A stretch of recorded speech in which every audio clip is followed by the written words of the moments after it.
Hello, my name is Destry Kissick. I'm the curator of living collections here at the Museum of Nature and Science.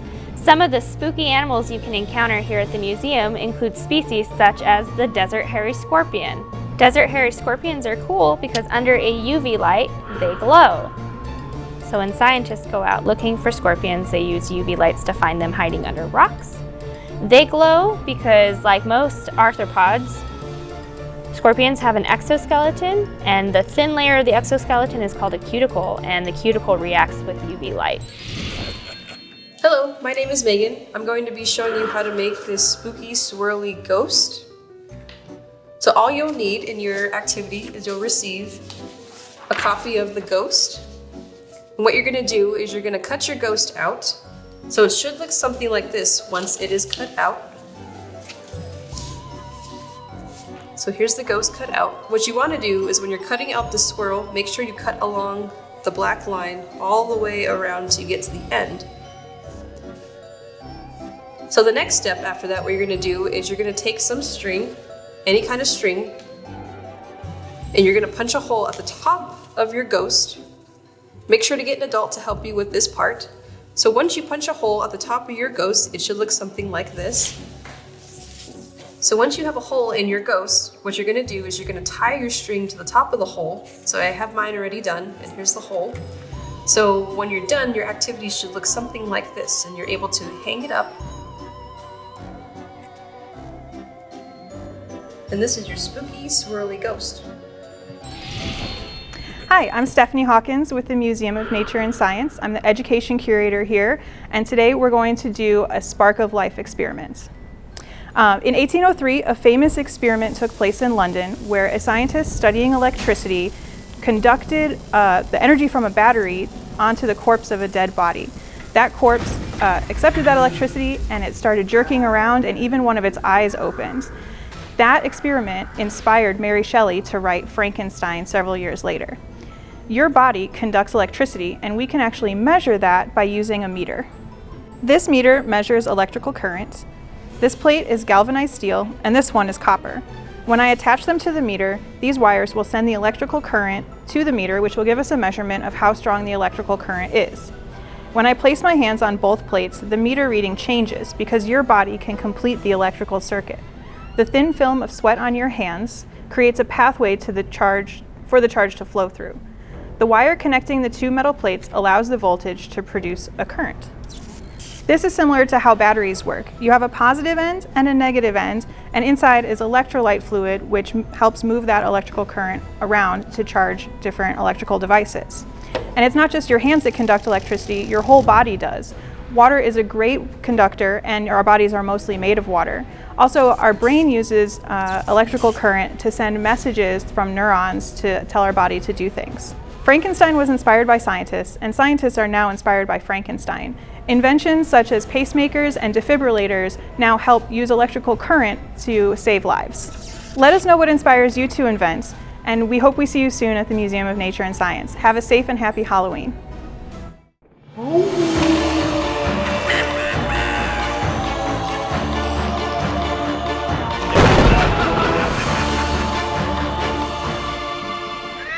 Hello everyone, my name is Tracee and this is Teresa, and we are here at Brannigan Library and we want to share a spooky story with you. So today we're going to be reading in Espanol. Teresa will be reading in Espanol for us to share a story of Gustavo. So I'm going to go ahead and let her get started, and I will be showing you guys all the beautiful illustrations inside this book.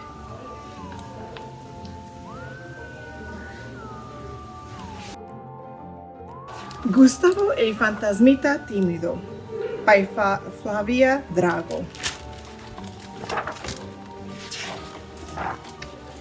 Gustavo era una fantasmita. Como a cualquier otro ser paranormal, le gustaba hacer las cosas que le eran normales. Atravesar paredes, hacer volar objetos o brillar en la oscuridad. No había nada en el mundo que él amara más que tocar el violín. Bueno, casi nada.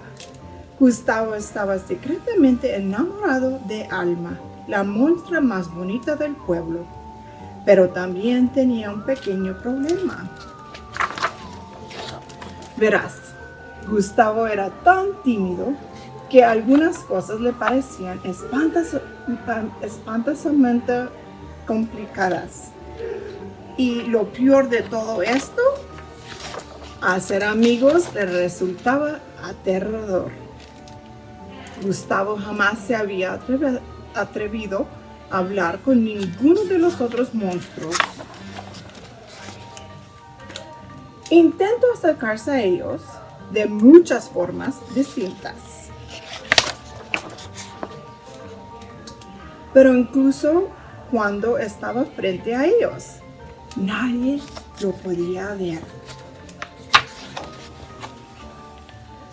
Gustavo anhelaba ser parte de algo. Más que nada, soñaba con tener un amigo. Ay, debo ser valiente. Tengo que dejar que todos los otros me vean, pensó. Así que decidió escribir una carta, una muy especial. Queridos monstruos, me complace invitarlos a mi concierto de violín, que tendrá lugar durante la fiesta del Día de Muertos, la próxima luna llena en el cementerio. Estaré encantado de contar con su presencia. Gustavo el Fantasmita. Conforme el tiempo pasaba, Gustavo no podía dejar de pensar. ¿Y si no llega nadie?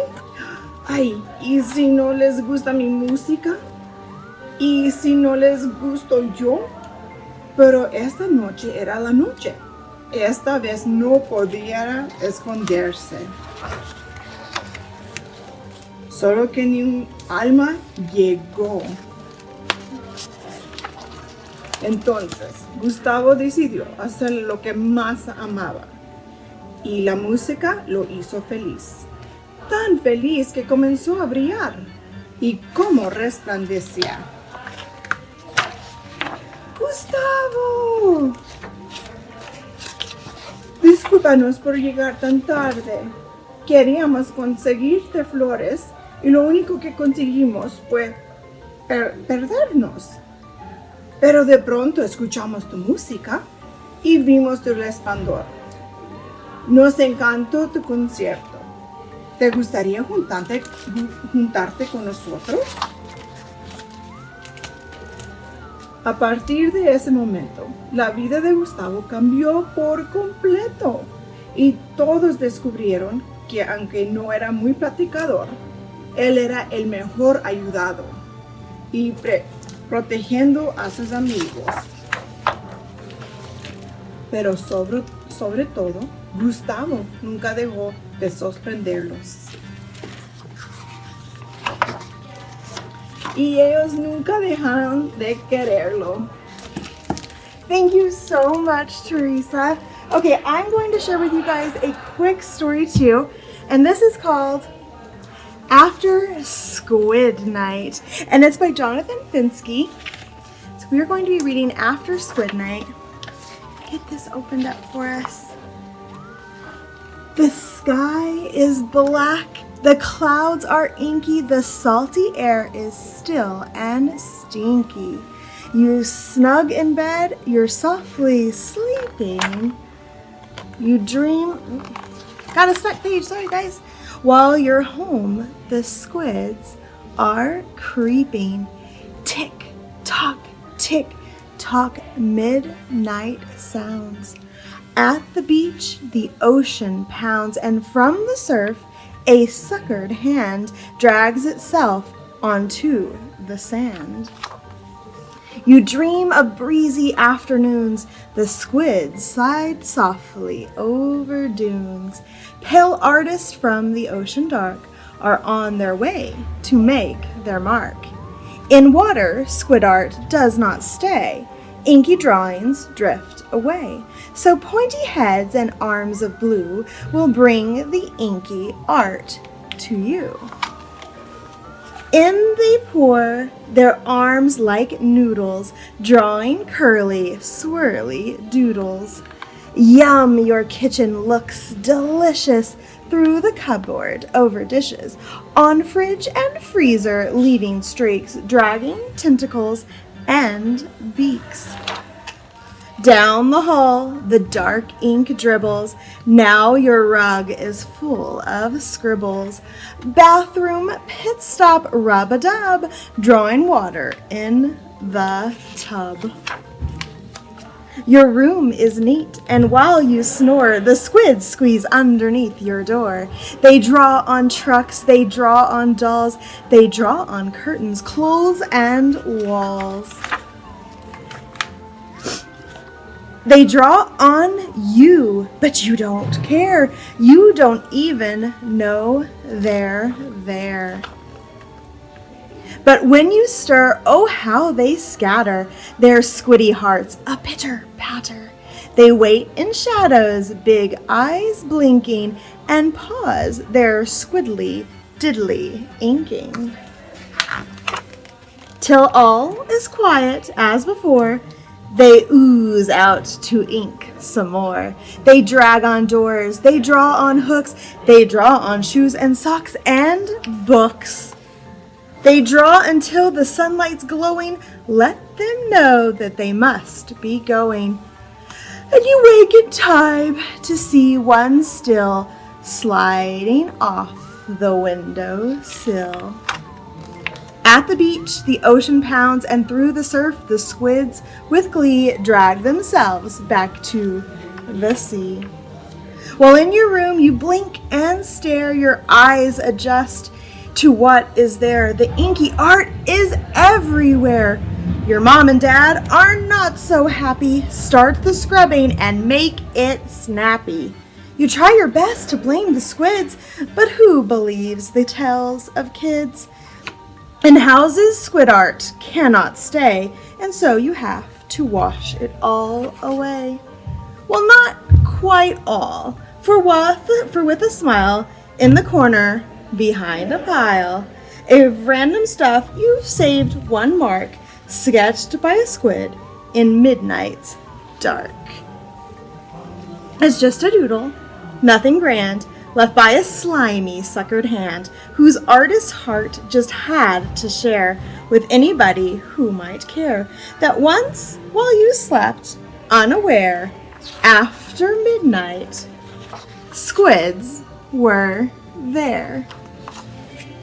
So we wonder sometimes what creeps in the night, and so now we've shared our story of Gustavo and after Squid Night. We hope you guys have a wonderful, spooky holiday. Bye! Hi, I'm Hayley Anderson. I'm here with the Education Department as a work study in the Art Museum, and today I'm going to go over how to make the clay pumpkins. Okay, so far as you know, what is included with the kit is a piece of clay as well as 2 different popsicle sticks. We have a flat one with edges and a curved one, and we also have a shortened straw that will be used to more or less they're mainly for the shaping. Begin by just kind of smoothing it out. I'm using my hands, but if you need to, you can go ahead and use the flat surface for however long you feel like until the edges are smooth. The next step is you take just a little bit off the top. You pinch just about maybe 1/3 of the clay off and you set it to the side, and that'll be used later. And then you proceed with the same first step and you smooth it right back out. And again, I'm using my hands, but you can go ahead and use a smooth surface because that tends to go a little bit faster. And then the next step, what I use is I normally take my thumb and I just go right down to the center and I push until it almost looks like a donut. And the next step is you just form the pumpkin to your desired height. You just start by pinching the sides until you get the height that you want. You can move it around in a circle, almost like a clay pot. And then you just keep pinching it until you get to the height that you want. And then don't worry about it having fingerprints. You can smooth that out later with the straw. The next part is you take a piece off of the leftover piece. that came from the side. And then you're gonna wanna wet it again since it's been sitting on the side for a while. And then you smooth about half of it out into a little ball. And what this is gonna do is kind of weigh the pumpkin down since it's gonna go into the center. So that way when you're poking it, when you're making your face, it doesn't poke all the way through. And then with the remaining leftover, you're gonna split that in half again. Put a little bit of water again, and then you're gonna smooth it out. And then start to flatten this piece, almost like you would pizza. And you just want to flatten it just enough so it covers the top. And then if you need to, you can go back and make the top of the pumpkin smaller. And you're just gonna gently kind of cover it and cover up the holes on the side. And then with the kind of cylinder, small shaped wooden piece, you can dip it in the water and just smooth the edges just a little bit. And then we're gonna take the same utensil, put it back in the water, and go straight down the center and make a hole. And once you hit that little ball that we put in the center earlier, that's when you make your stopping point, so that way you don't go all the way through the pumpkin. Then with the remaining piece, you're gonna make a long noodle-shaped piece, however long you feel like, because this is gonna be the stem. And then for this example, we're just going to stick it until you hit that ball one more time. And then we're gonna curve it around until we get that stem-like swirl. Okay, and then now we're gonna start with the face.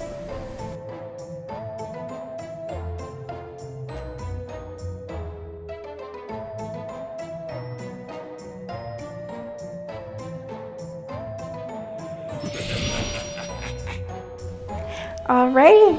And please remember that we did include instructions, and they have pictures included just in case you needed to follow along just one more time. And then there is examples on the back of different styles of pumpkins. And on behalf of the Art Museum, happy Halloween. Stay safe. Hi, my name is Tracee Teresa, and I'm the curator of living collections here at the Museum of Nature and Science. Some of the spooky animals you can encounter here at the museum include species such as the desert millipede. Desert millipedes are the composters of the world. They will eat everything organic and dead, including leaves, dirt, animals that are dead, and pumpkins. Thank you so much for joining us here at the Museum of Nature and Science. We hope you are all staying safe, and happy Halloween. Hello, Las Cruces. Welcome to Paranormal Park and Rec. Tonight, we're going to be touring the haunted hallways of Frank O'Brien. All right, now we're going to give you guys a tour of the main part of the building. We're going to start in the front area. This is the front lobby area of the building.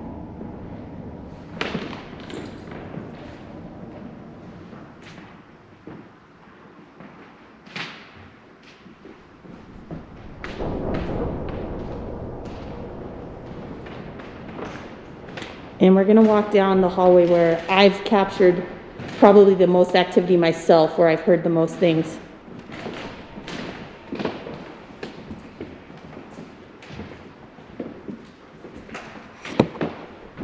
This is the hallway going north, down towards the teen game room. We're going to stop in here really quick. This is one of our ping pong rooms. We've had some interesting activity in here. At times, one of the lights will flicker, and it flickers in 3. A lot of people say that's signs of spirits. But this light right over here, we'll walk up to it. Sometimes it'll flicker in 3s. When I checked it this afternoon, there wasn't anything going on. It was normal. But we'll try it really fast and see.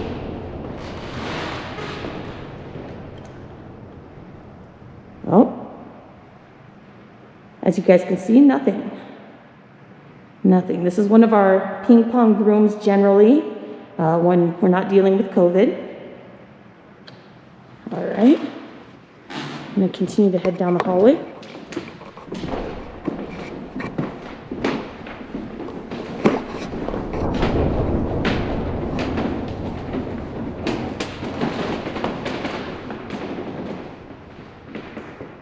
Okay, quiet down for a second, guys. I think I heard something.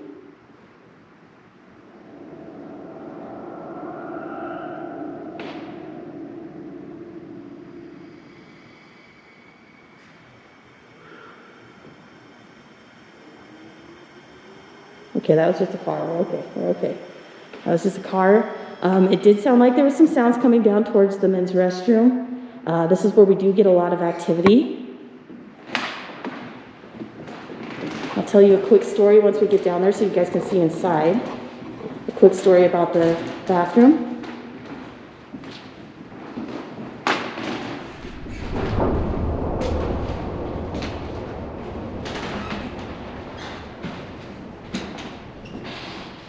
Okay, here's the men's restroom. Just gonna walk in here real quick.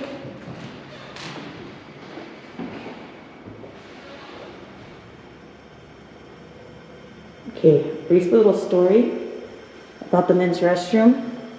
One night, one of my coworkers and I were working in the building kind of late, and it was dark, and we were just in our office chilling, and we heard the toilet flush. And so we looked at each other and we're like, "Did you hear that?" And sure enough, we both heard it. So Francis yelled down the hallway, "Is anybody here? Is anybody here?" There was nobody. So we did a perimeter check, nothing. We called non-emergency and had them come out and check the building. When they checked the building, they didn't find anything. So they said they'd wait for us, and we came back in the building. When we came back in the building, the toilet flushed again. I ran out like a little scaredy cat, and the officer's like, "What's going on?" I said, "Well, it happened again." So they're like, "Okay, we'll do a quick check again." So as soon as they start walking down the hallway to come over here, the toilet flushes again. They couldn't explain it. We can't explain it still. It hasn't happened since. But that's just one of the things that happens here in the building. So there's the bathroom again. We'll sit here quietly and listen for a second. We're going to turn out the light and see if we can hear anything.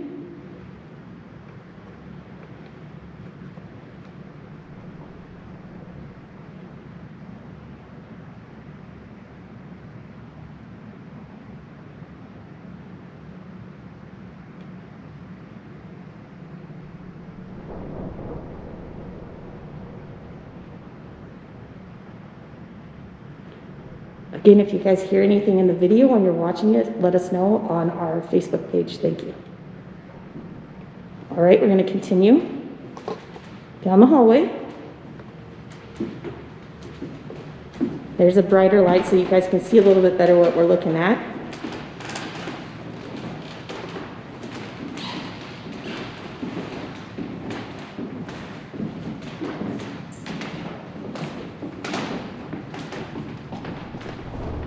This is the staff break room.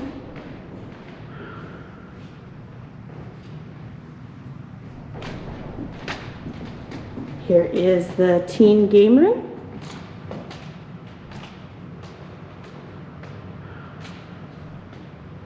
All right, we'll continue the video, and the next segment will be the next hallway.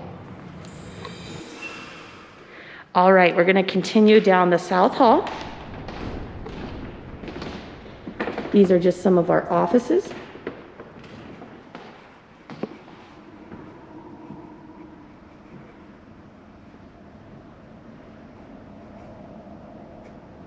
Sometimes if you look under the doorway in front of us, people have said they've seen shadows going underneath the doorway. One day, a couple people heard little voices underneath. It sounded like two little kids talking underneath or behind the door. Nobody was here.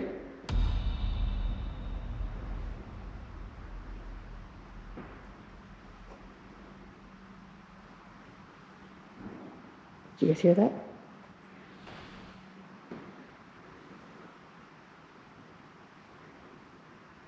Okay, we're going to continue on. Here we go.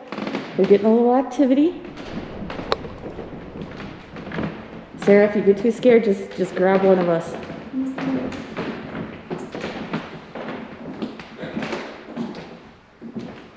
All right. This is the fitness room. Whew. I saw a shadow, it scared me a little bit.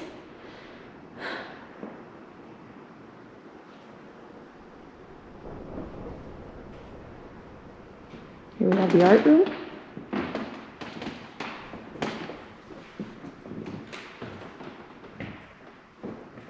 Again, everybody look next year, look in October, and we'll be doing ghost tours again here, and hopefully at a few other of the city buildings.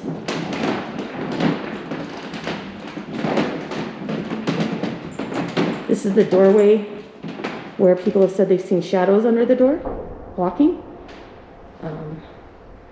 We did a teen lock-in here one day, and some of the kids saw shadows underneath this door. All right. This just leads over. And now we're going to walk into an area where we get quite a bit of activity as well. Mostly just noises.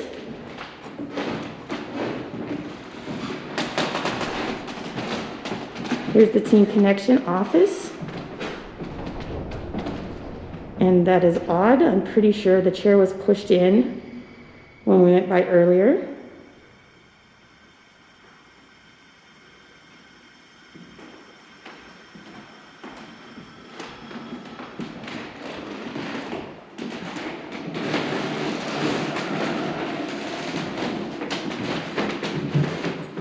All right, once we get off the wood floor, you guys will be able to hear a little bit better.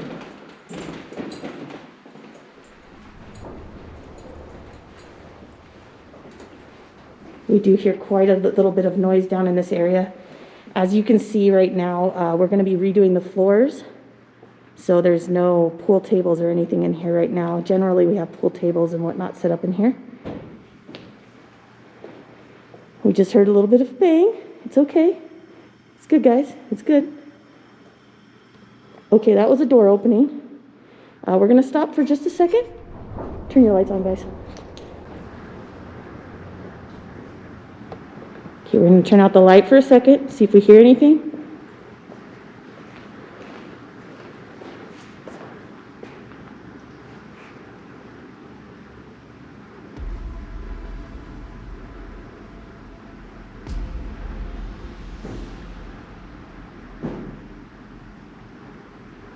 Getting a few bangs.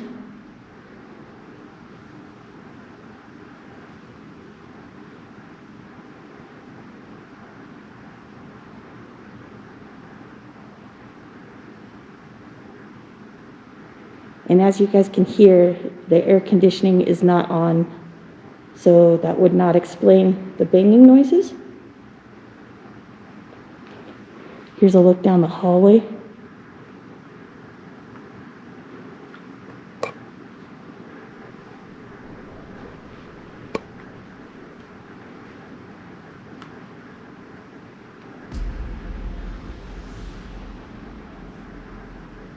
All right, and our last room for the night would be the senior room. This is the senior dining room. I apologize for the mess. This is where we're storing everything so we can redo the floors. We have had quite a bit of activity in this area as well. When we help with the senior program's meal distribution, we hear things in this room when we're outside quite a bit.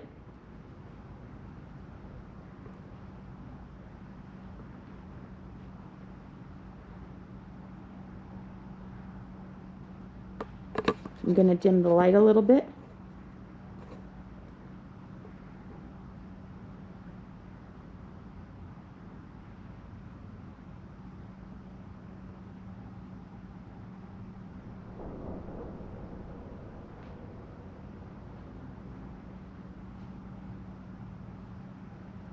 And I'm going to turn it off and see if we hear anything.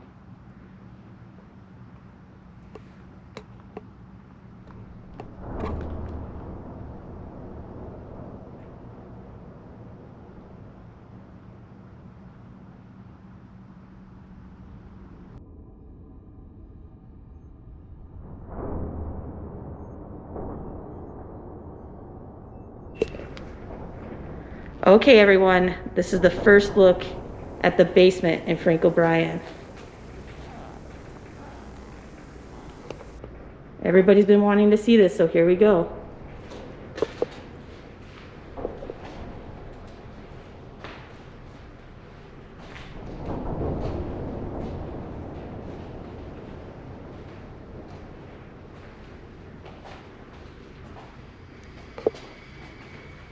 There's the stairway leading up.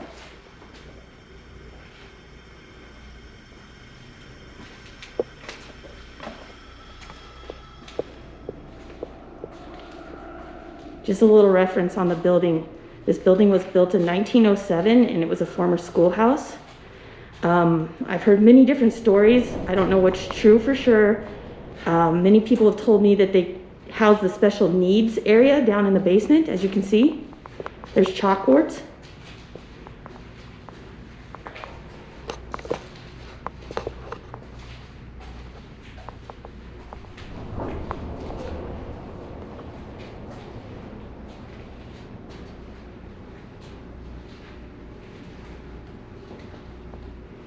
Okay, the area we're walking over to is going to be underneath the auditorium.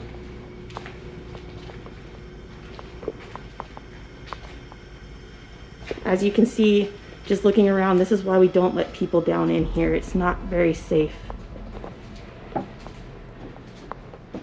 Here's underneath the auditorium.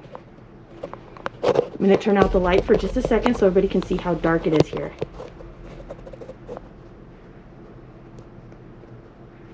Here's a red light. We're gonna go back with the red light. Do you guys hear anything on the video at all? Just let us know. It'll be fun to see what everybody captures.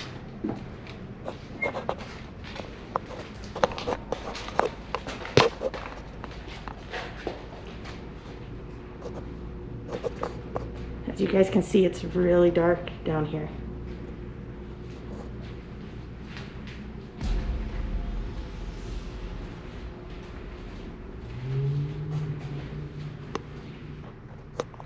We're going to head back upstairs. I just wanted everybody to be able to see what the basement looks like. We had a lot of people last year in the tours asking about the basement. Next year, hopefully we'll be able to record in the basement. Okay, we're about done with the tour. I just wanted to get a couple shots of like the hallway area. People have seen shadows down at the end of this hallway. Again, if you guys see anything or hear anything we did not hear or see, let us know.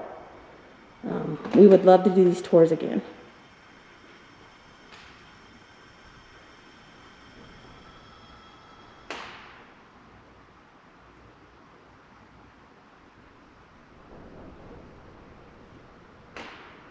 All right, we're going to just continue up and we're going to finish up towards the beginning of the building, and that will conclude our tours.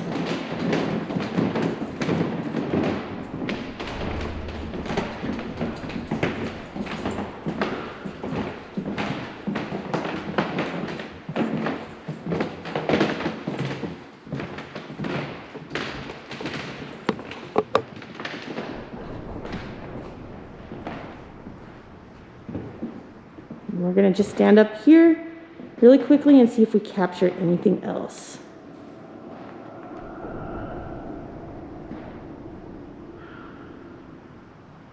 Thank you everybody for staying tuned and watching our video. This is Paranormal Park and Rec from the city of Las Cruces. I am Jackie Simmons, and thank you again.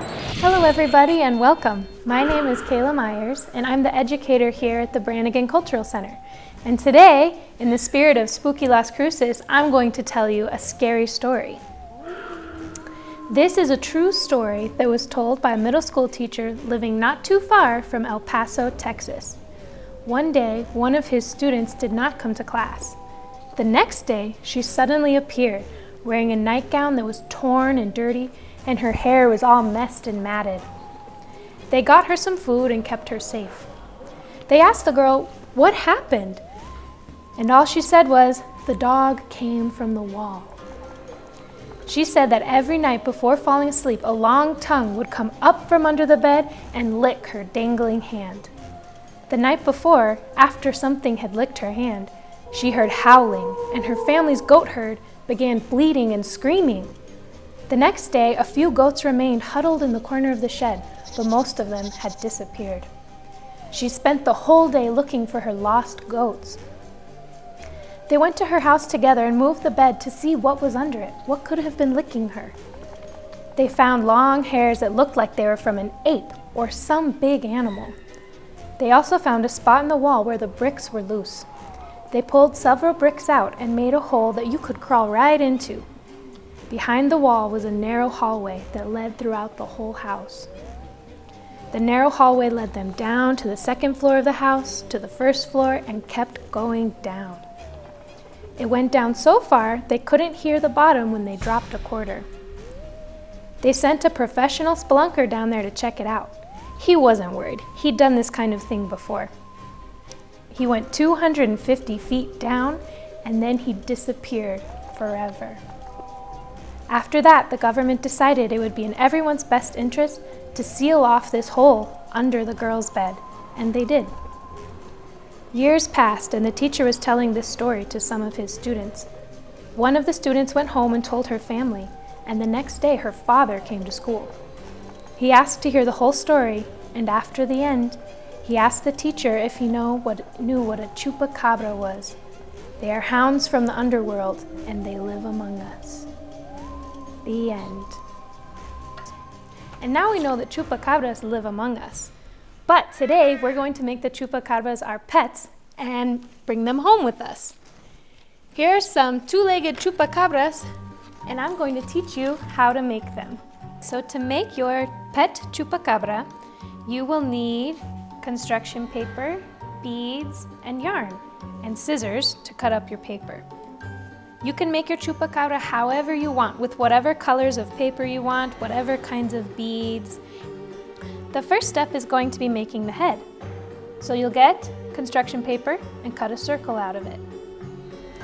The next step is putting the yarn on the head. So get yourself some good yarn that you like and weave it back and forth like this, pasting it on the paper. It really helps if you get a lot of glue, you can see on this guy, and put the glue all over the head, and then wrap the yarn around and around and around till you cover your chupacabra's head.